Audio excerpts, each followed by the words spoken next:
today we're going to talk about a presentation lesson plan. This is one of the simplest lessons that you can do. It's one that's easiest for the teacher, but not always for the students. It's completely teacher-based or teacher-centered because you are giving all the information to the students. All they have to do is to absorb or remember the information. The presentation lesson is really just another name for a lecture. You're talking to the students and you're giving them the information that you want them to have and to retain.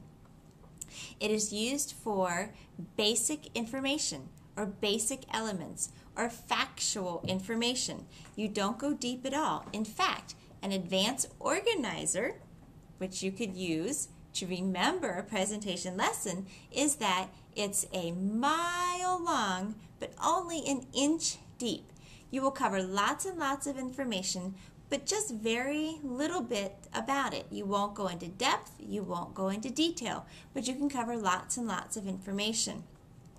So remember, a presentation lesson plan is a mile long and an inch deep. It is not a how-to lesson. You're not teaching these students how to do anything in this lesson.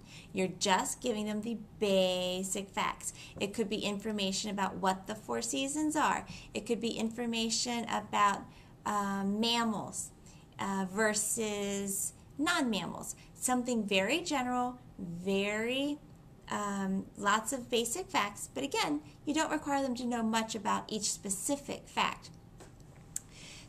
When you're doing a presentation lesson plan, there are 4 distinct phases of instruction that it needs to have to be complete. The first would be to clarify the aims and establish the set. This is simply where you tell the students what they're going to be learning and why they're going to be learning it. Why is it important to them? Why is it significant to them? It gets the students ready to learn and it gets them engaged. This is a good time to try to tie back to something they've studied before, something they've asked to study, something they would have some personal history or knowledge about. Again, what you're going to study and why you're going to study it. We do that with every lesson. The first specific thing that you do for a presentation lesson is an advanced organizer. This is a way for the students to remember what your presentation or lecture is about. It's something to hang their hat on. It's the hook that they'll hang their hat on. Some teachers even call it the hook. It's to get the students ready. You get them on the hook before you reel them in. An advanced organizer has to be appropriate to the lesson. It has to be clear. It can be a visual aid. It could be a song. It could be a dance. It's something that, again, they will, whenever they hear or see it, they will think about this lecture. The advanced organizer for a lecture on presentation lesson plans would be a mile wide and an inch deep. Every time you hear that, you will think, presentation lesson. So an advanced organizer is something that they can relate the whole rest of the lesson to. It's something they will begin to build their scaffolding on. Then, as you're doing the next step, step 2, is present your information.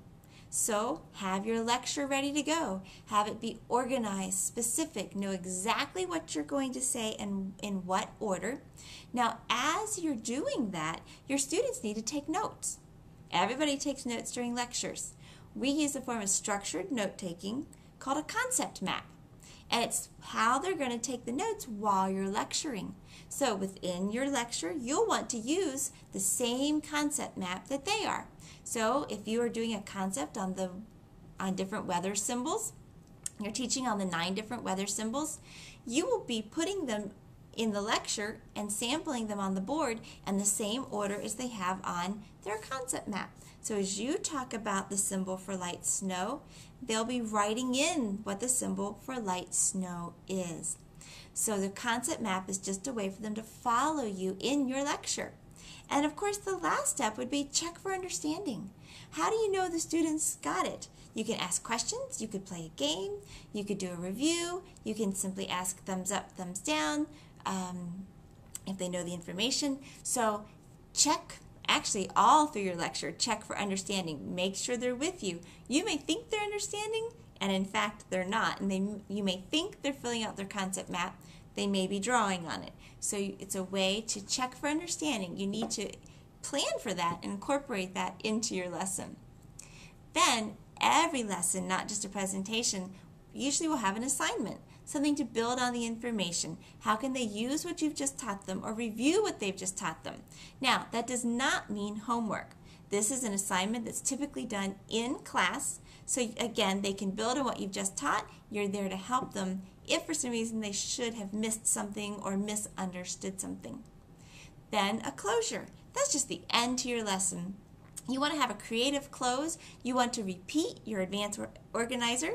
So, in conclusion for this lecture, I would say, remember, all presentation lessons are a mile wide and an inch deep. Then, you'll want to have an assessment. Make sure that they learned what you wanted them to learn.